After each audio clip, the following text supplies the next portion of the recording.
हरिओम उच्चतर माध्यमिक विद्यालय डभरा के ऑनलाइन क्लास में कक्षा 12वीं के समस्त छात्र छात्राओं का स्वागत है।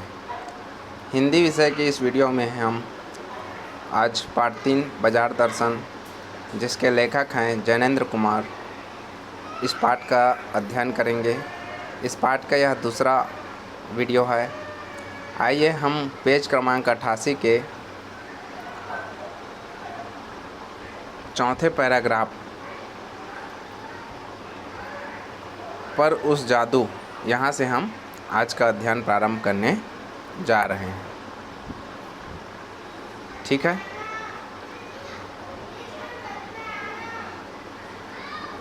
तो यहाँ पे लेखक ने ऐसा वर्णन किया है, पर उस जादू की जगड़ से बचने का एक सीधा सा उपाय है, वह यह कि बाजार जाओ तो खाली मन ना हो, मन खाली हो तब बाजार ना जाओ। तो बाजार का जो जादू है, जो चुंबक की तरह लोगों को अपनी ओर आकर्षित करता है, जिस प्रकार लोहे को चुंबक अपनी ओर आकर्षित करता है, उसी प्रकार बाजार भी लोगों को अपनी ओर आकर्षित करता है। इसलिए इस जादू से यदि व्यक्ति को बचना है या लोगों को बचना है, तो उसके लिए क्या करना चाहिए? जब वो बाजार जाए तब उसका मन जो है वो भरा हुआ होना चाहिए। खाली मन से है तब कभी बाजार नहीं जाना चाहिए। कहते हैं लू में जाना हो तो पानी पीकर जाना चाहिए। जैसे पहले पुराने समय में कहावत है कि जब गर्मी के दिनों में वातावरण में गर्मी होती है, तो लू से बचने के लिए व्यक्ति को घर से निकलने से पहले क्या करना चाहिए? पानी पीकर घर से निकलना चाहिए। पानी भीतर हो, लू का तपन व्यर्थ हो जाता है। जब व्यक्ति के शरीर में क्या होता है? पानी होता है ना, ये पानी की मात्रा होती है, तो उसे लू लगने का समस्या नहीं रहता। या लू का लूपन है ना, लू का जो गर्मीपन होता है या ग्रीष्म की जो गर्मी होती है, उससे प्रभावित होने का समस्या नहीं रहता। मन लक्ष्य में भरा हो तो बाजार भी फैला का फैला ही रह जाता है। उसी प्रकार क्या होता है? जब व्यक्ति का मन संतुष्ट होता है, लक्ष्य से भरा हो, मतलब उसे किस चीज़ की आवश्यकता है, वो उस आवश्यकता के प्रति क्या होता है? दृढ़ होता है, या उसे अपनी आवश्यकता का सही पहचान होता है, तब जो बाजार है उसका आकर्षण क्या होता है? फैला का फैला रह जाता है। वो व्यक्ति के मन में या व्यक्ति को अपनी ओर आकर्षित करने में असफल रहता है। तब यह घाव बिल्कुल नहीं दे सकता, और व्यर्थ चीज़ खरीद कर बाज़ार में जो हम अपना पैसा गंवाते हैं या अपने आप को कष्ट में डालते हैं, वैसा कष्ट बाज़ार हमको देने में सफल नहीं रह पाता है ना। वो हमें किसी प्रकार का नुकसान नहीं कर पाता, बल्कि कुछ आनंद ही देता है। और जब हम बाज़ार जाते हैं और बाज़ार जाने से पहले हमारे मन में हम यह निश्चय कर लेते हैं कि हमें कौन सी सामग्री खरीदनी है ना। व्यर्थ की सामग्री हम इस प्रकार से हम यदि निश्चित होकर बाज़ार जाते हैं तो हम व्यर्थ की सामग्री नहीं खरीदते, और उससे हमें जो आर्थिक नुकसान होता है उसका कष्ट हमें झेलना नहीं पड़ता, और हमें सिर्फ बाज़ार जाकर हम आनंद से जो आवश्यक सामग्री है उसी की खरीदारी करके आनंदपूर्वक अपनी आवश्यकता को पूरा करने में सफल रहते हैं। तब बाज़ार तुमसे कृतार्थ होगा। और इस प्रकार जब व्यक्ति अपने उद्देश्य को ध्यान में रखकर या अपने जो आवश्यकता है उसको ध्यान में रखकर जो चीज़ उसे बहुत ज़रूरी है वही चीज़ खरीदता है, तब क्या होता है? उससे बाज़ार को भी फ़ायदा होता है, कृतार्थ होता है, मतलब उससे बाज़ार की भी भलाई होती है, क्योंकि तुम कुछ न कुछ सच्चा लाभ उसे दोगे, है ना। उससे जो लाभ होगा, उस वस्तु के खरीदने से जो आपके मुख्य आवश्यक वस्तु है, जिसकी ज़रूरत आपके जीवन में सबसे ज़्यादा है, उस ज़रूरत को यदि या उस वस्तु को खरीदने से आपको भी फ़ायदा होता है और उसका बाज़ार को भी फ़ायदा होता है। बाज़ार की असली कृतार्थता है आवश्यकता के समय काम आना, और बाज़ार की सबसे अच्छा कृतार्थता है, कहने का मतलब बाज़ार का लाभ, सबसे अच्छा लाभ वही है कि जो भी आवश्यक वस्तु मनुष्य को चाहिए, वो आवश्यक वस्तु उसे समय पे, जिस समय पे जिस आवश्यक वस्तु की आवश्यकता है, वो आवश्यक वस्तु वो बाज़ार से ले सकता है। यहाँ एक अंतर चिन्ह लेना बहुत ज़रूरी है। और यहाँ पे लेखक ने ऐसा वर्णन किया है कि व्यक्ति को एक वस्तु या एक अंतर चिन्ह लेना, अंतर मतलब एक भेद या एक अलग पहचान रखना जरूरी है। मन खाली नहीं रहना चाहिए। और मन खाली नहीं रहना चाहिए का मतलब यह है कि व्यक्ति के मन कभी भी खाली या शांत या उसमें कोई इच्छा ना हो, ऐसा नहीं होना चाहिए। इसका मतलब यह नहीं है कि वह मन बंद रहना चाहिए, है ना। मतलब आप मन को खाली करने के लिए आप मन में कोई विचार या कोई इच्छा प्रकट करना या किसी वस्तु के प्रति अपने मन को सोचना ही बंद कर देना, यह मन खाली रखने का कोई अच्छा कार्य नहीं है। मन में विचार या मन में कोई आवश्यकता जन्म होती रहनी चाहिए, लेकिन व्यक्ति को ऐसा अपने आप को ऐसा काबू में रखना चाहिए अपने मन को कि जो चीज़ आपके जीवन में सबसे आवश्यक है वो चीज़ आप पहले खरीदें, उसके बाद फिर से कोई नए चीज़ की आवश्यकता आपके मन में जागृत होते रहना चाहिए। जो बंद हो जाएगा वह शून्य हो जाएगा, और यदि तो जो शून्य होता है वो परमात्मा होता है। मतलब ये कहा गया है कि मनुष्य का जो मन होगा वो कभी न कभी उसमें कुछ न कुछ विचार अवश्य होंगे या किसी वस्तु की पाने की इच्छा अवश्य होगी। सिर्फ जो ईश्वर होते हैं या जो ईश्वर है वो ही अपने आप में पूर्ण है। मनुष्य के मन में कोई न कोई कुछ न कुछ एक आवश्यकता पूर्ण होने के बाद कोई दूसरी आवश्यकता का जन्म होना स्वाभाविक है। जो सनातन भाव से संपूर्ण है शेष सब अपूर्ण है ना। और जिस व्यक्ति का मन सनातन भाव है ना या धार्मिक भावना से जो अपने आप को पूर्ण, या जो व्यक्ति का मन अपने आप को पूर्ण समझने लगता है, उसके लिए ये दुनिया क्या है, अपूर्ण है। उसके लिए इस संसार में और किसी चीज़ की कोई आवश्यकता नहीं रह जाती। इससे मन बंद नहीं रह सकता, है ना। और इसलिए मन को क्या करना चाहिए, बंद नहीं करना चाहिए, या बंद नहीं रह सकता। इसलिए मनुष्य का जो मन है वो कभी न कभी एक आवश्यकता की पूर्ति होने के बाद वो दूसरी आवश्यकता के प्रति भागना चालू कर देता है। सब इच्छाओं का निरोध कर लोगे, यह झूठ है। और व्यक्ति अपने मन को पूरी तरह से अपने काबू में रख लेगा, उसके मन में किसी प्रकार की कोई आवश्यकता या किसी चीज़ को पाने की इच्छा जागृत नहीं होगी, ऐसा कहना झूठ है। ऐसा किया ही नहीं जा सकता। और अगर इच्छा निरोध इस तपह का ऐसा ही नकारात्मक अर्थ हो तो वह तप झूठ है। और अपने इच्छा को वश में करने का या इच्छा का विरोध करने का जो तप है या जो काम है ना, जैसे अपने मन को वश में करने का जो तप होता है, यदि वो अपने इच्छा को पूरी तरह से मार देना है तो वैसा तब क्या होगा, झूठ है। कहने का मतलब व्यक्ति को अपने मन में या व्यक्ति में इतनी शक्ति होनी चाहिए कि जो चीज़ उसे बहुत ज़रूरी है या बहुत महत्वपूर्ण है वो चीज़ की पूर्ति वो करे, व्यर्थ की चीज़ों के प्रति अपने मन को भागने से रोके। यही अपने इच्छा को वश में करने का सही तरीका है।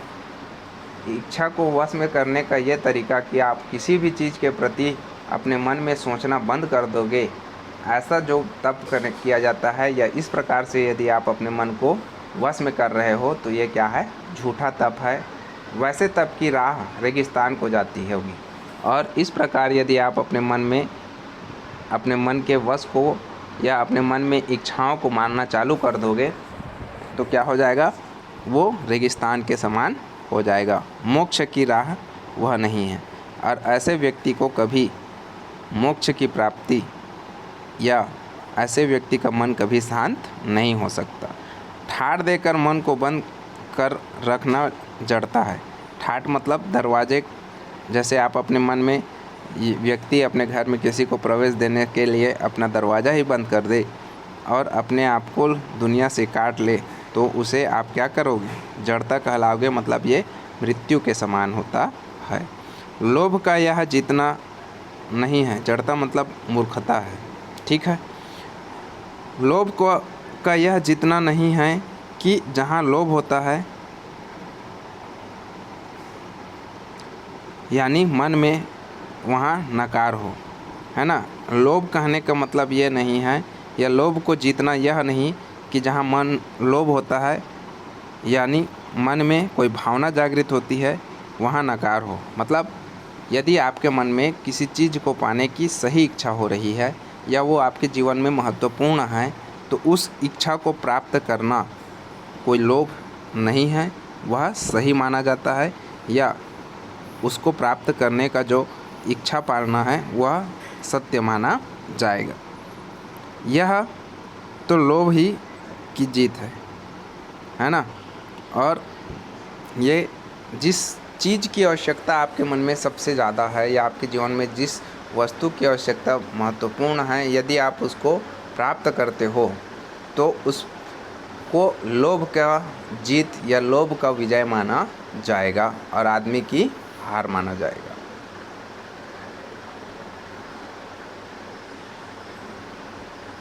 नहीं, यहाँ पे ऐसा बतलाया गया है कि यदि व्यक्ति अपनी महत्वपूर्ण आवश्यकता को पूर्ति करने के लिए लोभ करता है तो वो सही है, और यदि आप अपने जीवन के महत्वपूर्ण आवश्यकताओं को भी लोभ करने से नकार रहे हो तो वो आपकी हार मानी जाएगी। ठीक है, व्यक्ति की हार मानी जाएगी और लोभ का जीत माना जाएगा। क्यों?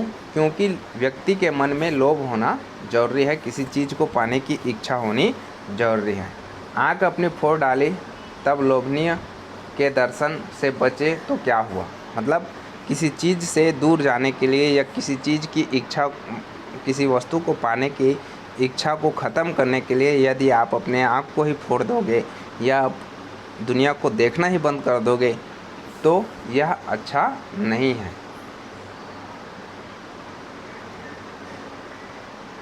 तो आप लोभ से बच जाओगे, ऐसा गलत है। ऐसा क्या लोभ मिट जाएगा? इससे लोभ मिटने वाला नहीं है। और कौन कहता है कि आँख फूटने पर रूप दिखना बंद हो जाएगा। और ये बात भी असत्य है कि व्यक्ति जब अपना आँख बंद कर लेता है, जैसे आप अपने आँख में पट्टी बांध दोगे, बाज़ार जाते हो, बाज़ार जाने के बाद यदि आप ये कहोगे कि मैं दूसरे सामान की तरफ देखूंगा ही नहीं, तो ऐसा नहीं है। आपको बाज़ार जाने से जो भी सामान दिखाई देता है देखना चाहिए, लेकिन जो व्यक्ति के जीवन में जिस चीज़ की आवश्यकता सबसे पहले है या जिस चीज़ की महत्वपूर्णता है उसे पहले प्राप्त करना चाहिए। यही कार्य इस प्रकार से यदि आप व्यवहार करते हो तब आप अपने मन को सही ढंग से अपने वश में कर पा रहे हो, है ना। यहाँ पे और क्या आँख बंद करके ही तुम सपने नहीं लेते? कौन कहता है कि आँख फूटने पर रूप दिखना बंद हो जाएगा? मतलब व्यक्ति के मन में आँख बंद कर लेने से या किसी वस्तु के तरफ ना देखने से उसके मन में किसी वस्तु को पाने की इच्छा ख़त्म हो जाएगी, ऐसा नहीं है। इससे मन को बंद कर डालने की कोशिश, क्या आँख बंद करने से करके ही हम सपने नहीं लेते हैं? जैसे हम सोते रहते हैं और सपने देखते हैं और उस सपने को फिर से पूरा करना चाहते हैं, तो क्या व्यक्ति बिना आँख खोले उसके मन में कोई भावना जागृत हुआ? जैसे सपने देखने से व्यक्ति के, लेखक का कहना यह है कि व्यक्ति जब सोता है तब भी आँख बंद करके वो सपना देख सकता है और उस सपने को वो प्राप्त करना चाहता है। इसलिए व्यक्ति को ऐसा व्यवहार नहीं करना चाहिए कि वो अपने लोभ को ख़त्म करने के लिए दुनिया में दूसरे चीज़ों की ओर देखना ही बंद कर दे। और वे सपने क्या चैन भंग नहीं करते, है ना। जो सपने हम देखते हैं क्या वो हम उसे प्राप्त करने के लिए या क्या वो हमें हमारी शांति को भंग नहीं करता? इससे मन को बंद कर डालने की कोशिश तो अच्छी नहीं है। इसलिए व्यक्ति को अपने मन को पूरी तरह से, या व्यक्ति अपने आप को वश में करने या अपने मन को वश में करने के दिखावा करने के लिए पूरी तरह से अपने मन को बंद कर दे, ऐसा करना संभव नहीं है या यह कोशिश अच्छी नहीं मानी जाती है।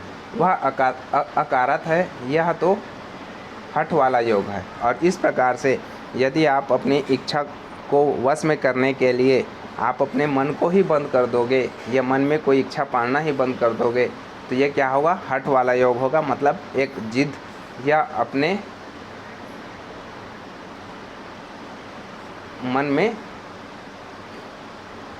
जो विचार आ रहे हैं उसे ख़त्म करने का जो आपने जिद किया है, हठ मतलब जिद होता है, हठ वाला योग है। मतलब एक प्रकार की ऐसी तपस्या है जो आप अपने मन के विचार को मारने के लिए जिद्दीपन से किया गया तप माना जाएगा। शायद हठ ही हठ है, योग नहीं है, और उसमें कोई तपस्या नहीं है, वो सिर्फ एक प्रकार की जिद्दीपना ही है। इससे मन कृष्य भले हो जाए और पीला और असक्त जैसे विद्वान का ज्ञान, है ना।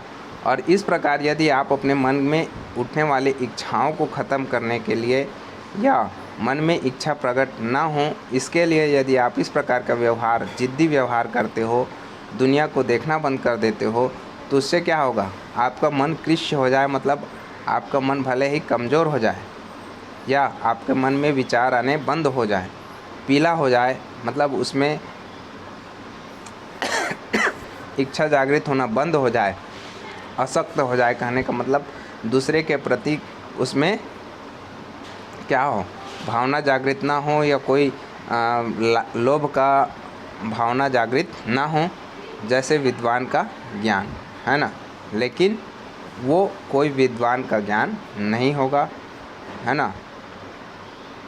वह मुक्त ऐसे नहीं होता, और व्यक्ति को अपने मन में या व्यक्ति को अपने मन में वश इस प्रकार से नहीं किया जा सकता।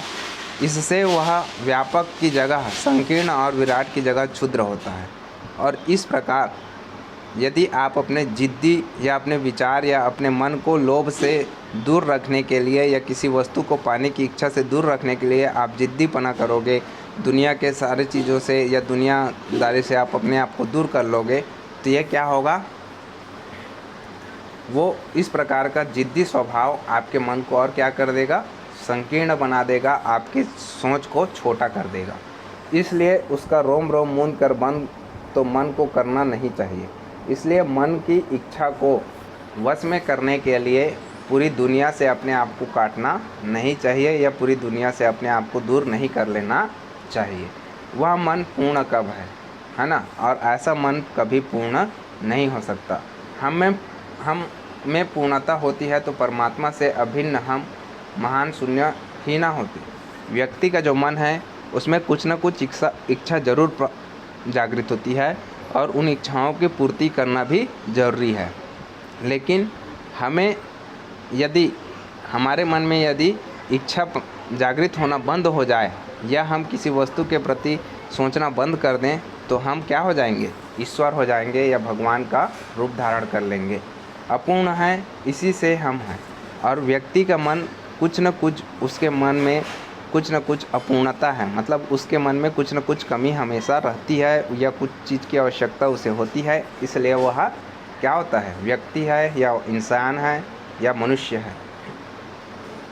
सच्चा ज्ञान सदा इसी अपूर्णता का बोध को हम में गहरा करता है, और वही व्यक्ति सच्चा ज्ञानी है जो अपने जीवन की अपूर्णता को जान लेता है ना।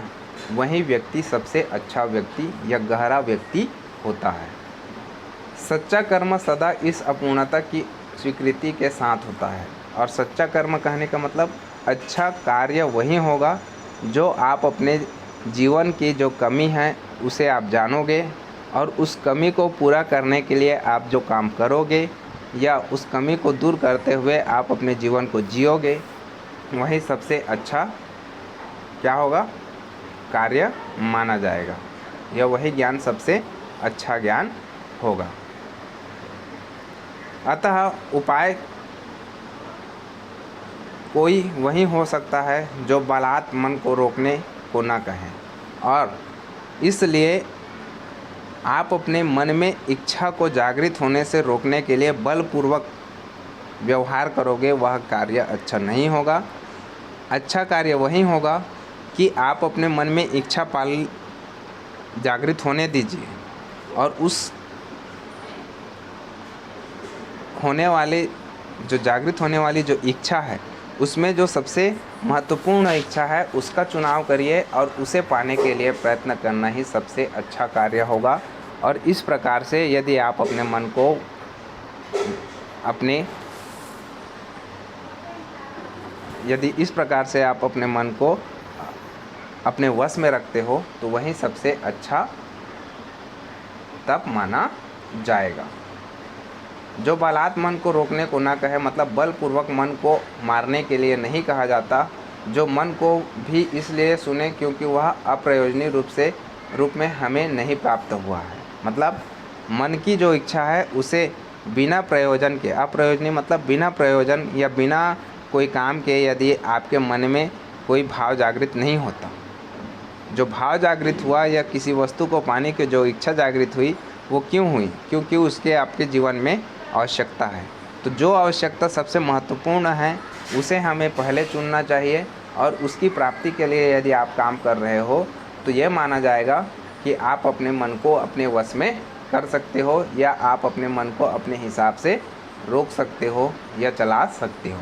हाँ, मन मानेपन की छूट मन को ना हो और व्यक्ति को मन में सोच रखना चाहिए और मन में सोच या विचार होने देना चाहिए, विचार पैदा होने देना चाहिए।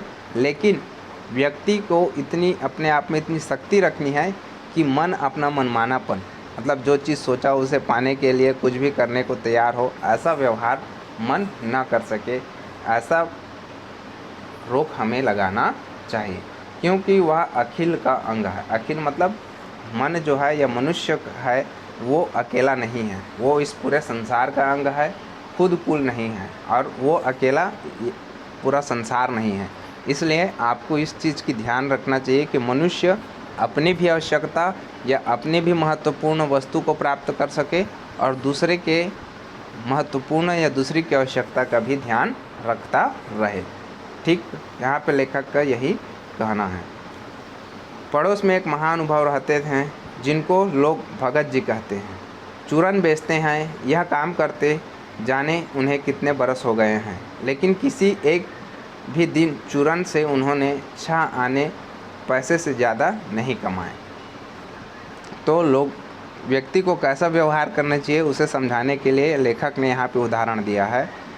लेखक कह रहे हैं कि उनके पड़ोसी या उनके पड़ोस में एक कोई महान व्यक्ति, महानुभव मतलब महान व्यक्ति या अच्छा व्यक्ति रहते हैं जिनको लोग भगत जी के नाम से पुकारते हैं।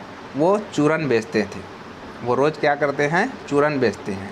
यह काम करते जाने उन्हें कितने बरस हो गए और कई सालों से वो चूर्ण बेचने का काम कर रहे हैं, लेकिन किसी एक भी दिन चूरन से उन्होंने 6 आने पैसे से ज़्यादा नहीं कमाए। और वो जो भगत जी थे उन्होंने जो चूरन बेचने का काम किया था उसमें वो रोज़ 6 आने कमाते थे, उससे ज़्यादा का चूरन वो नहीं बेचा करते थे या उससे ज़्यादा वो नहीं कमाते थे। चूरन उनका आसपास सरनाम है ना, और जो चूरन है वो उनको आसपास के लोगों में उनकी पहचान बनाने का काम करता है और खुद खूब लोकप्रिय हैं। और इस चूरन के कारण ही वो खुद क्या है? लोकप्रिय है या पूरी क्षेत्र की जनता उनको जानती है। कहीं व्यवसाय का गुर पकड़ लेते और उस पर चलते तो आज खुशहाल क्या माला माल होती।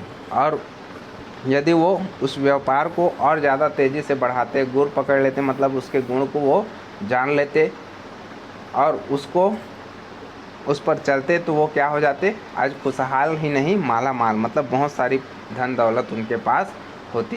क्या कुछ उनके पास ना होता और उनके पास ऐसी कोई भी वस्तु की कमी नहीं रहती। इधर 10 वर्षों से मैं देख रहा हूँ उनका चूरन हाथों हाथ बिक जाता है। और जो भगत जी हैं, लेखक कह रहे हैं कि लेखक उनको 10 वर्ष से चूरन बेचते हुए देख रहे हैं, लेकिन वो सिर्फ रोज़ की 6 आने ही कमाते हैं और उनका जो चूरन है वो बहुत ही लोकप्रिय है। वो हाथों हाथ जब वो बेचने के लिए बैठते हैं तो पूरी लोगों की भीड़ रहती है, तुरंत ही वो सारे चीज़ बिक जाता है। पर वह ना उसे थोक देते हैं ना व्यापारी को बेचते हैं। वो सिर्फ ना तो उसे किसी एक आदमी को एक दिन में पूरे चूरन को एक ही को बेच दिए, ऐसा नहीं है, और न ही किसी व्यापारी को बेच दिए, ऐसा नहीं है। पेशगी आर्डर कोई नहीं लेते और पहले से किसी को चूर्ण देने के लिए पहले से धन या चूर्ण देने का पहले से किसी को वादा नहीं करते हैं। बंधे वक्त पर अपनी चूर्ण की पेटी लेकर घर से बाहर हुए नहीं कि देखते देखते 6 आने की कमाई उनकी हो जाती है और जैसे ही एक उनका निश्चित समय है, उस निश्चित समय में वो चूर्ण की पुड़िया लेकर घर से बाहर निकलते हैं और देखते ही देखते वो 6 आने कमा लेते हैं। लोग उनका चूर्ण लेने को उत्सुक जो रहते हैं और लोग उनके चूर्ण लेने के लिए क्या होते हैं, उत्सुक रहते हैं। चूर्ण से भी अधिक शायद वह भगत जी के प्रति अपनी सद्भावना का देने को उत्सुक रहते हैं और चूर्ण से भी ज़्यादा लोग उनकी सद्भावना मतलब उनका जो अच्छा विचार है या उनका जो अच्छा व्यवहार है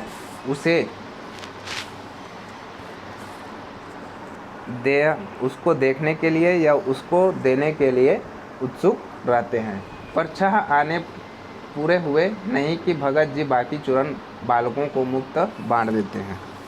और जैसे ही जो भगत जी थे जो चूर्ण बेचने का काम करते थे, जिनको लेखक ने 10 वर्षों से चूर्ण बेचते हुए देखा था, वो जब एक दिन में 6 आने की चूर्ण बेच लेते तो बाकी जो बचा हुआ चूर्ण है वो किसी आदमी को नहीं देते थे बल्कि बच्चों में बांटने का काम करते थे। कभी ऐसा नहीं हुआ कि कोई उन्हें 25वां पैसा भी दे सके, है ना।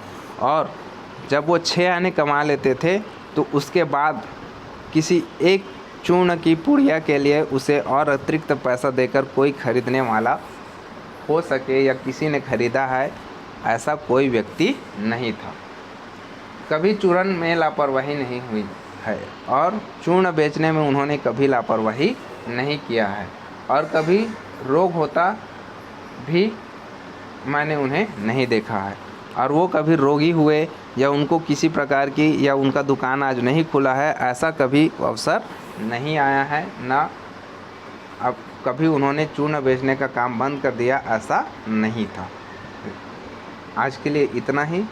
यहाँ पे लेखक का ये कहना है कि जब व्यक्ति बाज़ार जाता है तो बाज़ार से उसे वैसे ही सामग्री लेना चाहिए जो उसके लिए सबसे महत्वपूर्ण है। ज़्यादा जैसे हमें जिस चीज़ की जितनी आवश्यकता है, जैसे हमें एक बाज़ार जाते हैं, हमें 1 किलो की आलू की आवश्यकता है तो हमें 1 किलो आलू ही खरीदना चाहिए। व्यर्थ के लिए 2, 3, 4 किलो लेकर उसे हम यदि अपने पास रखते हैं तो उससे क्या होगा, दूसरा जो ग्राहक होगा वो उस वस्तु के पाने के लिए क्या हो जाएगा, अप्राप्त होगा या उसको पाने में सक्षम नहीं हो पाएगा, जिससे क्या होगा, बाज़ार की उपयोगिता ख़त्म हो जाती है। यहाँ पे लेखक का यही संदेश देना है। आगे के वीडियो में हम इसके शेष भाग का अध्ययन करेंगे। कक्षा 12वीं के समस्त छात्राओं को यह सूचना दिया जाता है कि आप लोग वीडियो नहीं देख रहे हैं। इसी वीडियो के माध्यम से आपको प्रयोजना तैयार करना है। हर महीने के अंतिम में 30 तारीख या 1 या 2 तारीख को, जब आने वाला महीना है उसके 1 या 2 तारीख को आपको एक प्रयोजना दिया जाएगा। उस प्रयोजना को लिखित रूप से आपको जमा किया जाना है, फिर उसका चेक होगा और उसी के आधार पे आपका मार्कशीट तैयार किया जाएगा। इसलिए इन वीडियो का अध्ययन बड़ी गहनता से या बड़ी गहराई के साथ करें और जो उसमें प्रयोजना वीडियो से संबंधित जो प्रयोजना दिया जाएगा उसको अच्छे से बना सकें। धन्यवाद।